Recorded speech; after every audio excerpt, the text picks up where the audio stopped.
सुबह का वक्त। इस वक्त सुबह के 10 बज रहे होते हैं। घर में थोड़ी शांति थी।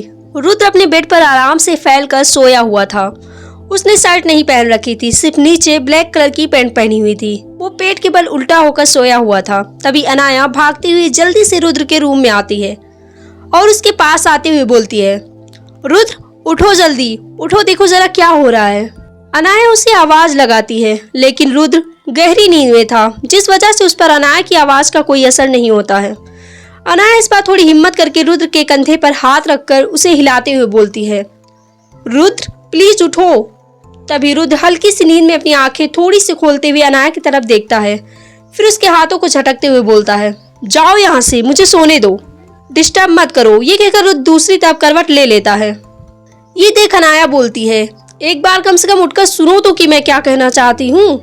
तभी रुद्र के कानों में जब दोबारा अनाया की आवाज आती है तो वो इस बार गुस्से और इरिटेशन में उससे बोलता है, मैं तुम्हें लास्ट वार्निंग दे रहा हूँ अनाया अग्रवाल, अगर तुम्हारी आवाज दोबारा मेरे कानों में आई तो आई स्वेयर मैं तुम्हें छोड़ूंगा नहीं इस बार। रुद्र की ये बात सुनकर अनाया एक गहरी सांस लेती है और कुछ सेकंड सोचने के बाद वो साइड टेबल पर रखा पानी से भरा हुआ जग उठाकर उसे पूरा का पूरा रुद्र के ऊपर उड़ेल देती है। अचानक से अनाया की इस हरकत से रुद्र एकदम से नींद से उठकर बैठ जाता है। वो पूरा भीग गया था क्योंकि अनाया ने जग का सारा पानी उठाकर उस पर डाल दिया था। अनाया रुद्र की तरफ देखते हुए बोलती है, अब आ गई ना लाइन पर, कब से इतनी आराम से उठा रही थी, लेकिन वो तुम्हें पसंद नहीं आ रहा था ना, तो अब लो, यही तरीका तुम जैसे लोगों के लिए सही है। और हाँ, तुम्हारे कहने के मुताबिक तुम्हारे कानों में दोबारा मेरी आवाज नहीं गई रुद्र कपूर, सीधा इस जग का पानी गया होगा, तो इसलिए कान साफ कर लो अच्छे से, ताकि तुम्हें सब कुछ साफ साफ सुनाई देने लगे और अगली बार मुझे तुम्हारे लिए ये तरीका ना दोहराना पड़े। इतना कहकर अनाया वहां से जाने लगती है। तभी रुद्र बेड से उठकर एक झटके के साथ उसे जोर से खींचकर एक दीवार से लगा देता है। उसके बगल एक टेबल रखा हुआ था। अनाया का हाथ जोर से उस टेबल के कोने से लगता है और उसे थोड़ी सी चोट लग जाती है, लेकिन रुद्र इन सब पर ध्यान दिए बगैर उसे एकदम से दीवार से सटा देता है और उसके बाजुओं को जोर से पकड़ते हुए अपने गुस्से भरी आवाज में बोलता है, तुम अपने आप को समझती क्या हो? हाँ, तुम्हारी हिम्मत कैसे हुई मुझ पर पानी फेंकने की? ये सुनकर अनाया उसकी आंखों में देखते हुए बोलती है, तुम्हारी यही तो प्रॉब्लम है रुद्र कपूर, कि तुम्हें बस अपने ईगो के अलावा और कुछ नजर ही नहीं आता, और तुम्हारी ये सच्चाई इस वक्त पूरी दुनिया देख रही है। वही दिखाने के लिए मैं तुम्हें जगा रही थी। अनाया की ये बात सुनकर रुद्र थोड़ा सा कंफ्यूजन में अपनी आंखें हल्की सी सिकोड़ते हुए बोला, क्या मतलब? ये सुनकर अनाया रुद्र का हाथ पकड़ते हुए उसे बाहर हॉल में ले आती है और रिमोट उठाकर सामने लगी टीवी को ऑन कर देती है। टीवी के हर न्यूज चैनल पर अनाया और रुद्र की वही वीडियो चल रही थी जो शाम एयरपोर्ट पर एक आदमी ने अपनी मोबाइल में रिकॉर्ड किया था। रुद्र अनाया के बीच होने वाली बहस और जिस तरह से रुद्र उसे अपने साथ जबरदस्ती उठाकर ले गया था, वो सब सोशल मीडिया पर बवाल मचा रहा था। सबका बस यही कहना था कि रुद्र कपूर और उनकी फियांसे अनाया अग्रवाल के बीच ऐसा क्या चल रहा है कि वो दोनों आपस में बहस कर रहे हैं। वो दोनों दूर थे, जिस वजह से उनके बीच होने वाली बातें तो नहीं समझ आ रही थी, लेकिन उनके बॉडी लैंग्वेज से ये साफ पता चल रहा था कि उनके बीच कुछ चीजें नॉर्मल नहीं हैं। रुद्र जैसे ही चैनल पर ये न्यूज देखता है, उसका माथा एकदम से सटक जाता है और उसकी मुट्ठी जोर से कस जाती है। वो अपने दांत पीसते हुए बोलता है, जिसने भी ये काम किया है मैं उसे छोड़ूंगा नहीं। अनाया अपने हाथ मसलते हुए बोलती है, पता नहीं ये सब किसने किया होगा, मेरी कितनी बदनामी हो रही होगी, ये सब कुछ सिर्फ तुम्हारी वजह से हुआ। अनाया रुद्र की तरफ गुस्से से देखते हुए बोली, जिस पर रुद्र एकदम कड़क आवाज में उससे बोलता है, जस्ट शट अप, तुम्हारे उन 2 कौड़ी के फैंस से मुझे कोई मतलब नहीं है, यहाँ पर बात सिर्फ मेरी रेपुटेशन की है, एंड आई स्वेयर जिसने भी ये हरकत की है उसका अंजाम बहुत बुरा होगा। दूसरी तरफ महक इस वक्त घर के बाहर गार्डन एरिया में टहल रही होती है। उसे घर के अंदर कुछ बोरिंग सा लग रहा था और कोई काम भी नहीं था, इसलिए वो अपना दिल बहलाने के लिए गार्डन में आ जाती है। वो आज पहली बार यहाँ आई थी, ज्यादातर वो घर के अंदर ही रहती थी। ये गार्डन बहुत ही ज्यादा खूबसूरत और बहुत ही बड़ा सा था। यहाँ पर हर तरह के फूलों के पेड़ लगे हुए थे जो कि बहुत ही ज्यादा खूबसूरत लग रहे थे। महक ने इस वक्त लाइट येलो कलर की एक साड़ी पहनी हुई थी जिसमें वो बहुत ही ज्यादा खूबसूरत लग रही थी। वो टहलते हुए धीरे धीरे आगे बढ़ जाती, तभी उसे सामने गार्डन के एक साइड एरिया में एक जगह दिखाई देती है जहाँ पर एक बड़ा सा रूम बना हुआ था। ये अधर की सबसे फेवरेट और पर्सनल जगह है जहाँ पर वो घंटों जिम किया करता है। महक को शायद पता नहीं था कि यहाँ जाने की इजाजत किसी को भी नहीं है सिवाय अधर रायजादा के। महक उस जगह को देखती है तो उसका दिल करता है कि उसके पास जाए, उसे अंदर से देखे, तो महक ज्यादा ना सोचते हुए आगे बढ़ जाती है और उस रूम के पास आ जाती है। वो धीरे से अंदर आती है तो देखती है कि अंदर अधर बेहद पसीने से भीगा हुआ अपना वर्कआउट करने में बिजी था। अधर ने इस वक्त अपनी शर्ट नहीं पहनी हुई थी। पसीना उसकी मस्कुलर सी बॉडी से होते हुए नीचे बह रहा था। वो इस हालत में बहुत ही कमाल का हॉट एंड हैंडसम आदमी लग रहा था, जिसमें कोई शक नहीं था कि कोई भी लड़की उसे इस तरह देखे तो पक्का अपना दिल हार जाए। महक की नजर जब अधर के ऊपर पड़ती है तो उसकी आंखें बस उस पर ही टिक जाती है। अधर की इतनी मजबूत हॉट बॉडी, उसकी चार्मिंग पर्सनालिटी और उसका कमाल का ऑरा देखकर महक एक पल के लिए उसे देखती ही रह जाती है। तभी अचानक वर्कआउट करते हुए अधर की नजर महक के ऊपर पड़ती है।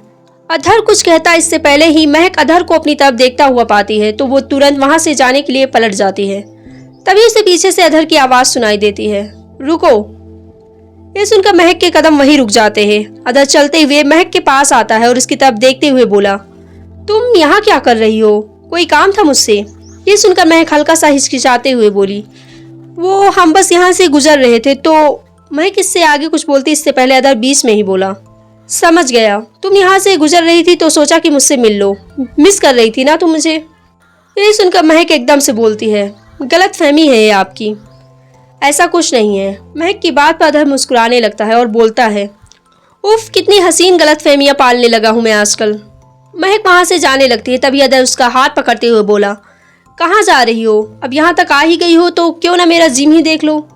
अधर की बात सुनकर महक बोलती है, इसमें हम क्या देखें, हमारा यहाँ क्या काम भला। ये सुनकर महक अधर से बोलता है, क्यों? फिट रहने का हक तो हर इंसान को है ना, चाहे वो लड़का हो या फिर लड़की। आई थिंक तुम्हें आज से मेरे साथ जिम ज्वाइन कर लेना चाहिए। ये सुनकर महक बोलती है, नहीं, हम ये सब नहीं करेंगे, हमें सब करना नहीं आता है और वैसे भी हम पहले से ही फिट है।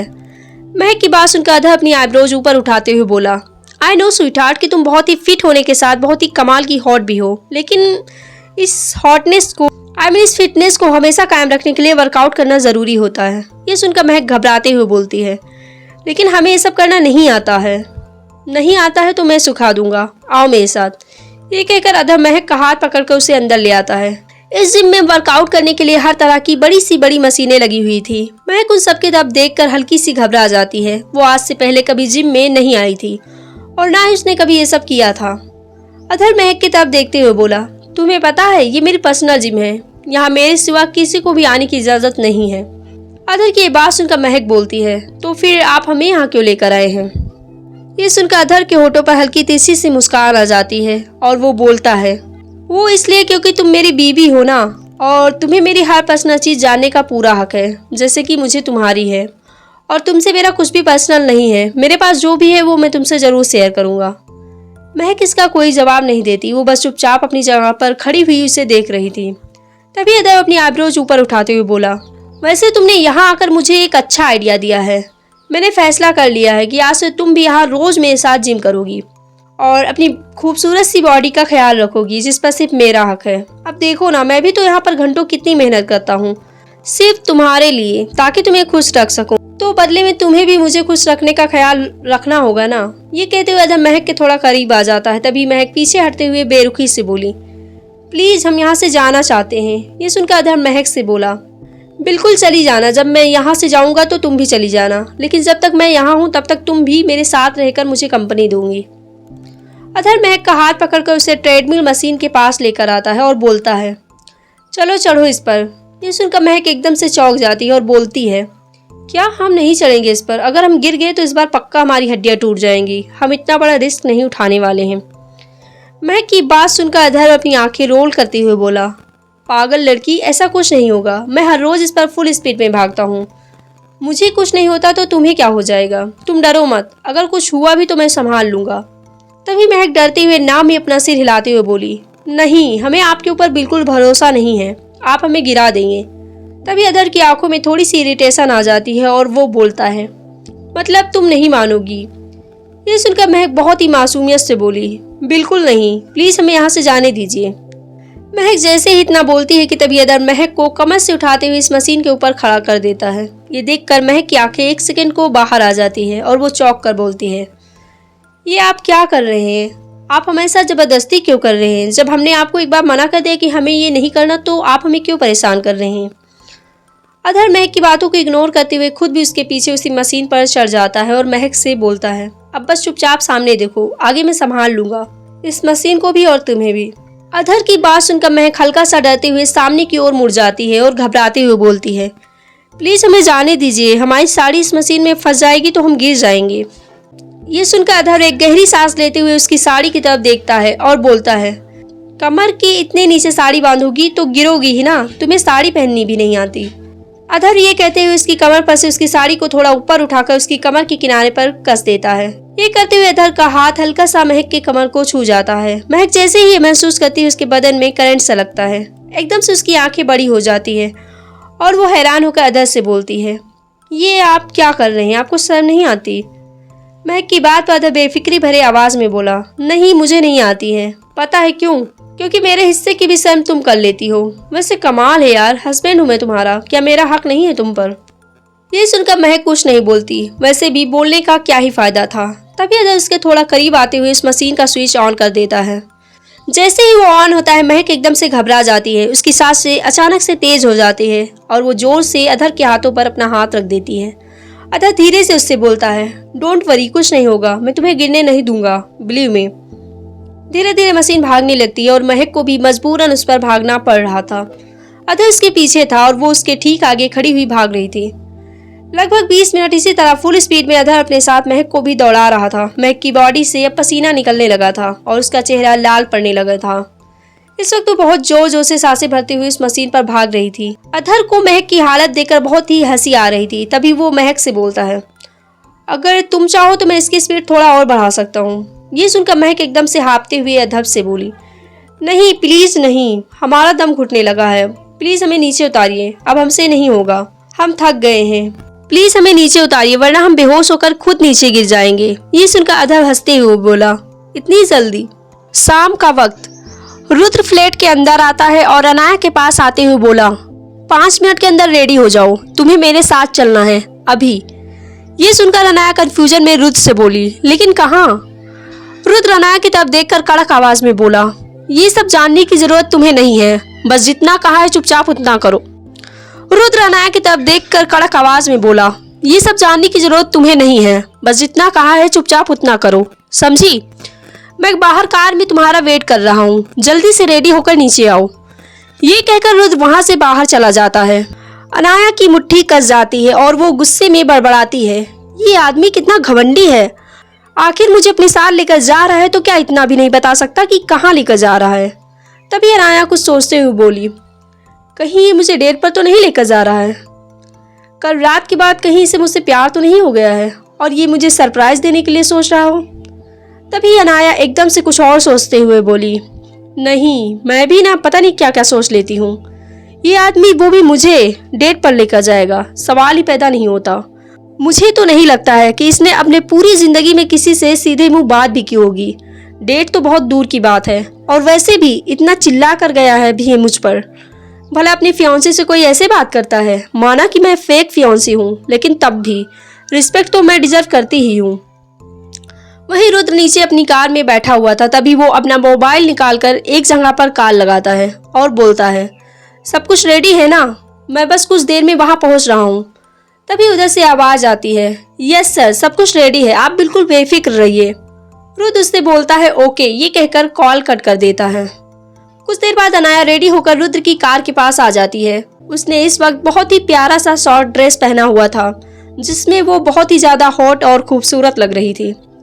अनाया कार के अंदर आकर बैठ जाती है। रुद्र उसके ऊपर गौर न करके सामने फोकस करते हुए ड्राइविंग करने लगता है। ये देखकर अनाया को थोड़ा गुस्सा आता है और वो अपने मन में बोली, एक बार देख भी नहीं सकता है, अकड़ू कहीं का, पता नहीं कितनी भूख लगी रहती है इसे, हर वक्त भाव खाता रहता है। कुछ देर में रुद्र अनाया के साथ एक बड़ी सी जगह पर पहुंचता है। ये उसका ऑफिस था, कपूर इंडस्ट्रीज। रुद्र कार से बाहर आता है लेकिन अनाया कार में ही आराम से बैठी हुई थी। ये देख रुद्र अनाया की तरफ आते हुए बोला, अब अंदर क्या बैठी हो, बाहर आओ। रुद्र की ये बात सुनकर अनाया हल्की छेड़ने वाली मुस्कान के साथ उससे बोली, वो मुझे लगा कि तुम मेरे लिए खुद अपने हाथों से गेट खोलोगे, इसलिए मैं वेट कर रही थी। ये सुनकर रुद्र अनाया की तरफ देखते हुए गुस्से से बोला, कहो तो तुम्हें गोद में ही उठाकर अंदर ले चलूं? ये सुनकर अनाया मुस्कुराते हुए बोली, जैसे तुम्हारी मर्जी, मुझे कोई प्रॉब्लम नहीं है। अनाया की बात सुनकर रुद्र गुस्से से कार का गेट खोलता है और उसका हाथ पकड़कर जोर से उसे खींचकर कार से बाहर निकालता है। रुद्र की इस हरकत से अनाया को अचानक से अपने हाथों में तेज दर्द महसूस होता है। एक तो पहले ही वो सुबह रुद्र की वजह से हाथों में चोट खा चुकी थी और अब फिर से उसी की वजह से उसे वही तकलीफ दोबारा हुई। रुद्र कड़क आवाज में अपने दांत पीसते हुए अनाया से बोला, तुम्हें और रुद्र कपूर अपनी गोद में उठाकर चलेगा? इम्पॉसिबल। ये सुनकर अनाया मुस्कुराते हुए बोलती है, अच्छा देखते हैं फिर। तभी अनाया रुद्र के थोड़ा पास आते हुए बोली, सो मिस्टर रुद्र कपूर, तुम्हारी जानकारी के लिए मैं तुम्हें बता दूं कि इस वक्त लोगों की नज़र सिर्फ हम पर है। कहीं तुम्हें मेरे साथ फिर से वैसी ही एक दो वीडियो और तो नहीं वायरल करानी? अनाया की ये बात सुनकर रुद्र के चेहरे के एक्सप्रेशन हल्के चेंज हो जाते हैं और वो अपनी नजर इधर उधर घुमाता है। अनाया के चेहरे पर हल्की सी मुस्कान आ जाती है। रुद्र अनाया का हाथ पकड़ता है और उसे अपने साथ अंदर लेकर चला जाता है। रुद्र अनाया को अपने साथ लेकर एक बड़े से हॉल के अंदर आता है। उनके साथ काफी सारे बॉडीगार्ड्स भी थे जो उन्हें प्रोटेक्ट कर रहे थे। रुद्र अनाया को लेकर जहां आया था उस हॉल में ऑलरेडी काफी लोगों की भीड़ मौजूद थी। अनाया की आंखें हल्की सी बड़ी हो जाती है जब वो अपने सामने बहुत सारे मीडिया वाले और रिपोर्टर्स को देखती है। ये देखकर अनाया रुद्र से थोड़ी धीमी आवाज में बोलती है, ये सब क्या है? यहाँ पर मीडिया और इतने सारे रिपोर्टर्स क्या कर रहे हैं रुद्र? अनाया की बात पर रुद्र हल्का सा अपना सिर हिलाते हुए बोला, तुम बस देखो कि मैं क्या करने वाला हूँ। कुछ देर में तुम्हें खुद ब खुद सब कुछ समझ आ जाएगा। फिलहाल तुम मेरे साथ चलो। रुद्र और अनाया दोनों आगे बढ़ने लगते हैं। जैसे ही मीडिया वालों की नजर रुद्र और अनाया पर पड़ती है, उनकी आंखों में तुरंत चमक आ जाती है। रुद्र अनाया का हाथ पकड़कर आगे बढ़ते हुए वहां लगी चेयर पर बैठ जाता है और अनाया भी चुपचाप उसकी बगल वाली चेयर पर बैठ जाती है। दरअसल रुद्र ने यहाँ पर एक प्रेस कॉन्फ्रेंस मीटिंग अरेंज की थी। जो सब कुछ उनके बारे में इस वक्त टीवी पर चल रहा था उसे वो नजरअंदाज बिल्कुल भी नहीं कर सकता था। उसने भी हाल ही में अनाया अग्रवाल के साथ अपनी एंगेजमेंट पूरी मीडिया के सामने की थी। अब ऐसे में लोगों का बस यही एक सवाल था कि आखिर इतनी जल्दी दोनों के बीच ऐसा क्या हो गया कि बात लड़ाई झगड़े से लेकर जबरदस्ती तक पहुंच गई। रुद्र और अनाया दोनों मीडिया वालों के सामने मौजूद थे। उनके मुंह के पास कैमरा, लाइट्स और काफी सारे माइक्स लगे हुए थे। अब मीडिया वाले बारी बारी अपना सवाल पूछना स्टार्ट करने लगते हैं। एक रिपोर्टर हल्का सा उठकर बोला, सर अभी कुछ दिन पहले ही आप दोनों की एंगेजमेंट हुई है, फिर एयरपोर्ट पर ये झगड़ा कैसा? ये सुनकर तभी उसके बगल से दूसरा रिपोर्टर्स भी खड़ा होते हुए बोला, सर लोग कह रहे हैं कि आप दोनों के बीच सब ठीक नहीं है। क्या ये रिश्ता सिर्फ एक मीडिया स्टंट है या फिर एंगेजमेंट के बाद ही प्रॉब्लम शुरू हो गई है? क्या आप कुछ कहना चाहेंगे इस बारे में? मीडिया वालों के सवाल सुनकर रुद्र धीरे से अपनी आंखों पर से चश्मा उतारकर साइड में रखता है। उसके चेहरे के एक्सप्रेशन और उसकी आंखें एकदम कोल्ड थी। वहीं अनाया के चेहरे पर हल्की परेशानी झलक रही थी। रुद्र उन दोनों रिपोर्टर्स की तरफ देखते हुए बोलता है, सबसे पहले अपनी हद में रहिए। ये मेरी फियांसे है और इन्हें मैं कहीं भी लेकर जाऊं, मुझे किसी को भी एक्सप्लेनेशन देने की जरूरत नहीं है, अंडरस्टैंड? रुद्र की इतनी ठंडी आवाज सुनकर वहां मौजूद सारे रिपोर्टर का मुंह एक पल के लिए बंद हो जाता है और वहां पर खामोशी छा जाती है। तभी उनमें से एक रिपोर्टर थोड़ी हिम्मत करते हुए बोला, बट सर सोर्सेस के मुताबिक आपने अनाया मैम को काफी फोर्सफुली उठाया था, क्या ये सच है? ये सुनकर रुद्र की मुट्ठी हल्की सी कस जाती है, लेकिन वो खुद पर कंट्रोल करते हुए उनसे बोला, जिसे आप जबरदस्ती कह रहे हैं उसे हम अपनी पर्सनल बातें कहते हैं और हमारे बीच की पर्सनल बातें मीडिया के लिए नहीं है। मीडिया को जो बकवास दिखाना होता है वो वही दिखाते हैं एंड आप लोग सिर्फ कहानी बना सकते हैं, लेकिन सच क्या है वो सिर्फ हम जानते हैं और मुझे अपनी होने वाली वाइफ को प्रोटेक्ट करना बहुत अच्छे से आता है। तभी एक रिपोर्टर अनाया की तरफ माइक बढ़ाते हुए बोली, मैम क्या ये जबरदस्ती थी? क्या आप कंफर्टेबल नहीं थी? क्या आप इस रिश्ते में खुश नहीं है? रिपोर्टर्स के इतने सारे सवाल सुनकर अनाया के दिल की धड़कनें अचानक से बढ़ जाती है और वो हल्की घबराहट भरे भाव से रुद्र की तरफ देखती है। रुद्र भी उसे देख रहा था।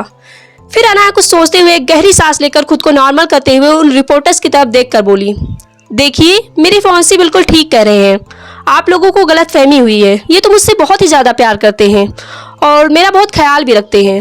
दरअसल वो वीडियो की अगर हम बात करें तो वो किसी ने जानबूझकर सिचुएशन का गलत फायदा उठाने के लिए इस्तेमाल किया है। एक्चुअली मैं उस वक्त इनसे थोड़ी नाराज थी, तो बस ये मुझे मनाने के लिए सब कर रहे थे। बाकी आप लोग गलत सोच रहे हैं और हम दोनों में बहुत प्यार है। ये कहते हुए अनाया रुद्र के हाथों के ऊपर अपना हाथ रख देती है। रुद्र भी उसके हाथों को पकड़ते हुए बोला, यस आई लव हिम, और जिसने भी ये घटिया काम किया है वो सिर्फ मेरी रेपुटेशन को गिराने के लिए किया है और ऐसे लोगों के साथ क्या करना है वो मैं बहुत अच्छे से जानता हूँ। फिलहाल मैं बस इतना कहूँगा कि हम दोनों के बीच सब कुछ नॉर्मल है। मैं अपनी फियांसी से बहुत प्यार करता हूँ और जल्द ही हम शादी भी करने वाले हैं। रुद्र के ये सब सुनते ही अनाया के चेहरे का रंग एक सेकंड के लिए उड़ जाता है। उसे यकीन नहीं हो रहा था कि रुद्र ने सच में ऐसा कहा है, लेकिन अनाया भी लोगों के सामने अपने आप को थोड़ा नॉर्मल रखती है और मुस्कुराने की झूठी एक्टिंग करने लगती है। तो मेरे प्यारे लिसनर्स, ये स्टोरी सुन रहे हैं आप ब्यूटी नॉवेल्स पर, तो मेरे चैनल को सब्सक्राइब जरूर कर लीजिएगा। तभी अनाया को कुछ याद आता है और वो सामने मीडिया से बोलती है, जी बिल्कुल, ये तो मुझसे इतना प्यार करते हैं कि मैं कहीं पर भी जाती हूँ तो ये खुद मेरे लिए कार का गेट खोलकर मुझे कार से बाहर अपनी गोद में उठाकर लेकर जाते हैं ताकि मेरे पैरों को तकलीफ न उठानी पड़े। और आज भी आप लोग देखना, ये खुद अपनी गोद में उठाकर ही मुझे कार तक ले जाएंगे। अनाया रुद्र की तरफ देखते हुए मुस्कुरा कर बोली, है ना बेबी, मैं सही कह रही हूँ ना? ये सुनकर रुद्र के एक्सप्रेशन अंदर ही अंदर खराब होने लगते हैं। उसे अच्छे से पता था कि अनाया लोगों के सामने ऐसा क्यों बोल रही है, लेकिन फिर भी वो ऊपर से हल्का स्माइल करते हुए अपना सिर हिला देता है। ओके मेरे प्यारे लिसनर्स, तो आज के लिए बस इतना ही। कमेंट करके जरूर बताएं कि आपको आज का एपिसोड कैसा लगा। आप लोग जब प्यारे प्यारे कमेंट्स करते हैं तो मुझे बहुत अच्छा लगता है। तो मिलते हैं नेक्स्ट चैप्टर में। Bye bye.